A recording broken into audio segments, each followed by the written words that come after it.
guys, we are here today with our October TBR list. Yes. Now this does not include our Spookathon picks, which will be coming later in October and we're all very excited for. Yeah, these are a few other titles that we're gonna try and get through in October. So the first book that I want to get to in the month of October is Bedknob and Broomstick by Mary Norton. Now I had seen the children's movie that came out when I was very young. I actually don't remember much about it except, of course, for the flying bed. And I didn't know this was a book. But I found it when we had our book swap earlier in the summer. I found a copy and I was like, I must read. And so I don't really know much about it. I am about 20 pages into it. It is a little book. But what I know is it's about 3 siblings who are sent to live in the country with their aunt, and they discover that their next door neighbor is a witch. So obviously I think these children become fascinated with her, and maybe some of her spells or her magic are going to send them on an adventure. I don't know too much more than that, but I see this like magical flying bed and I cannot wait to get back into my childhood and pick this one up. First book I need to read in October is The Wild Robot Escapes by Peter Brown.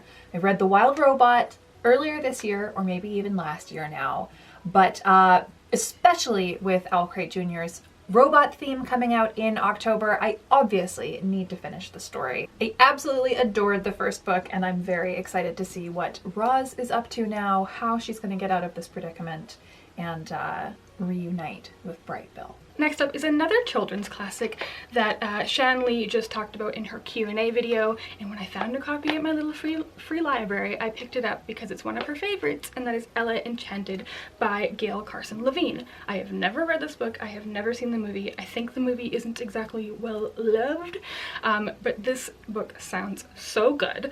It is about Ella Frell, who was given a gift from a fairy, the gift of obedience, which means she has to obey every command given to her, which obviously doesn't much feel like a gift or a curse.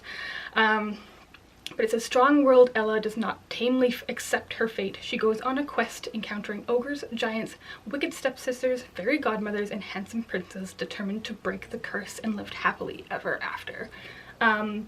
This cover isn't beautiful, but I'm super excited for this story. It sounds like kind of this great like feminist story. I'm into it.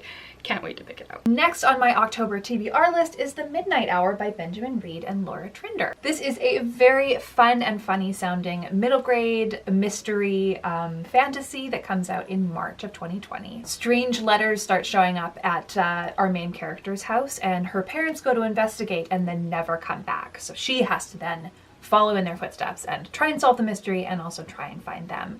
And in doing so, finds the Midnight Hour, which is basically a version of London that is frozen in time, and there are monsters and all sorts of strange things down there. It sounds incredible. I'm really looking forward to it. And last but not least is a book that I have been recommended several times, and that is The Back of a Turtle by Thomas King.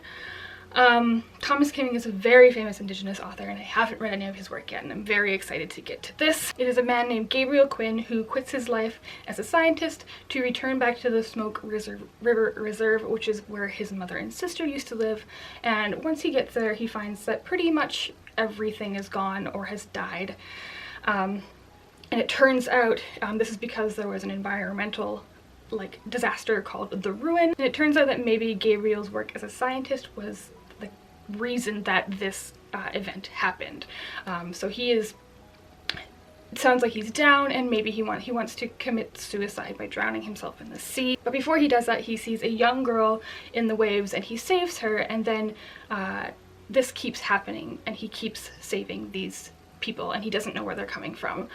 I don't know much more than that. I don't want to read too much into it because I'm so excited to read this book, and I feel like it's going to be very impactful. I believe it has both Christian and Indigenous mythology in it, and I'm so excited to read it. I just know I'm gonna fall in love. And the last one on my list for October is Magic for Liars by Sarah Gailey. This is an adult book. Our main character is a private investigator who's not quite at the top of her game, but sort of satisfied enough. Basically, she's just kind of drifting through life, but she gets a message from her estranged sister, who is a magic professor at an Ivy League type private school, And despite the fact that she has no interest in being magic or sort of engaging with the magic side of her family, she is pulled into this magical murder mystery. Alright, so those are a few of the books that we each want to get through in October, of course, outside of Spookathon. Yes. We couldn't be more excited.